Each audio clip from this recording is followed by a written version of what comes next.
Hello viewers, আসসালামু আলাইকুম। Welcome to my channel Afroza শখের রান্নাঘর। বন্ধুরা কেমন আছো সবাই?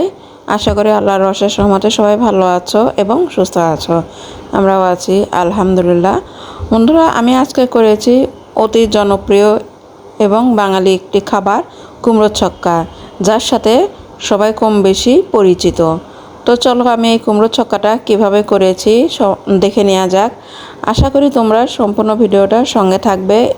আর রান্না বা আমার ভিডিওগুলো ভালো লেগে থাকে তাহলে প্লিজ তোমরা সবাই লাইক, কমেন্ট এবং শেয়ার করে দেবে।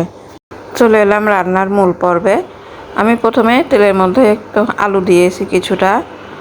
আলু কাটা দেখে বুঝতে পারছো আমি আলুগুলো কেটে নিয়ে দেন আমি তেলে দিয়ে হালকা ভেজে নিব। এখানে আমি লবণ বা হলুদের গুঁড়া, মরিচের গুঁড়া কোনো কিছু ব্যবহার করিনি। আলু হালকা ভেজে সাইড করে নিয়ে দিয়ে দিলাম এখানে আমি 2টা শুকনো মরিচ, আর দিয়ে দিব পরিমাণ মতো কাঁচা পেঁয়াজ। কাঁচা পেঁয়াজটা আমি একদম কুচি করে নিয়েছি।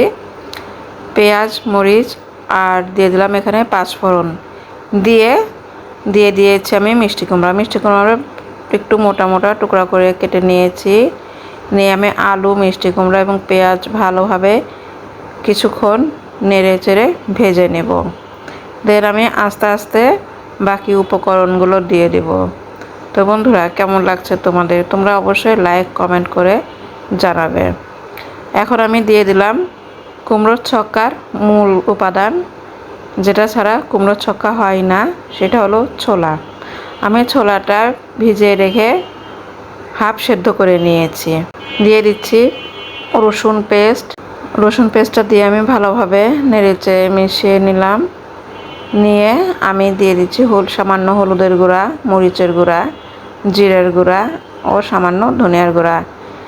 আমরা সাধারণত তরকারিতে যেসব মশলাগুলো দিয়ে থাকি সেই মশলাগুলো এখানে আমি ব্যবহার করছি।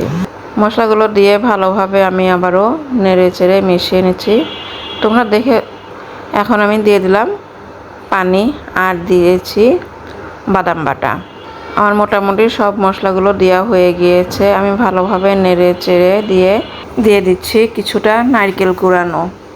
এতে করে কুমড়োর ছক্কার স্বাদটা অনেক ভালো হবে, খেতে বেশ ভালো লাগবে।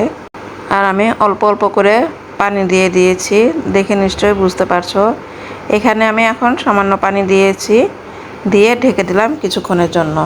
ফিরে এলাম কিছুক্ষণ পর। মিষ্টি কুমড়া থেকে বেশ একটু পানি ছেড়েছে। এখন আমি আবারও ভালোভাবে নেড়ে চেড়ে দিয়ে দেবো এখানে কিছুটা দুধ।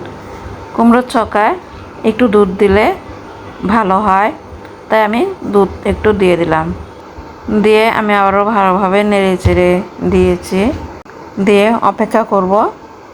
এখন দিয়ে দিচ্ছি সামান্য পরিমাণ সরিষার তেল। সরিষার তেলটা দিলে আর কি ভালো হয়, সেজন্য তেলটা আমি ব্যবহার করেছি। মিষ্টি কুমড়া থেকে বেশ একটু পানি ছেড়েছে। কুমড়োর ছক্কায় একটু দুধ দিলে ভালো হয়, তাই আমি দুধ একটু দিয়ে দিলাম। দিয়ে আমি আবারও ভালোভাবে নেড়ে চেড়ে দিয়েছি। দিয়ে দিলাম সামান্য চিলি ফ্লেক্স আর সামান্য কিছুটা 5 ফোড়নের গুঁড়া। আমি 5 ফোড়নটা ভেজে নিয়ে গুঁড়া করে নিয়েছি। আর এখন দিয়ে দিচ্ছি 4-5টা কাঁচামরিচ।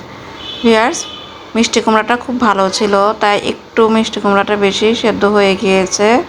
তবে এতে করে স্বাদের কোনো হেরফের হবে না। কুমড়োর ছক্কা এভাবে রান্না করলে খেতে কিন্তু দুর্দান্ত হয়। আমি রান্না করেছি, সবাই ভীষণ পছন্দ করেছে। আশা করি তোমাদেরও পছন্দ হবে। হয়ে গেল অতি জনপ্রিয় বাঙালি একটি খাবার কুমড়োর ছক্কা। তো ভিউয়ার্স কেমন লাগলো তোমাদের? তোমরা অবশ্যই লাইক, কমেন্ট করে জানাবে। আর আমার চ্যানেলে নতুন হয়ে থাকলে প্লিজ সাবস্ক্রাইব করে পাশের বেল আইকনটি বাজিয়ে দেবে, যাতে করে আমার প্রতিটি রান্নার নোটিফিকেশন তোমরা প্রথমেই পেয়ে যাও। তোমাদের সাহায্য এবং সাপোর্ট ছাড়া এগিয়ে যাওয়া সম্ভব নয়, তাই তোমাদের কাছে রিকোয়েস্ট তোমরা সবাই সাপোর্ট করবে। ধন্যবাদ।